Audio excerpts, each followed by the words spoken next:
শৃঙ্খলায় কোনো ত্রুটি রাখবো না। মা বাবার সঙ্গে কোনো দুর্ব্যবহার করিব না। হে আল্লাহ, আমাকে আপনি ইমানি শক্তি দান করুন।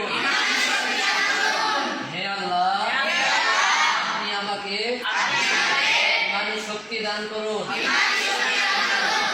ইসলামী আইন অনুযায়ী চলবার তৌফিক দান করুন। আমিন।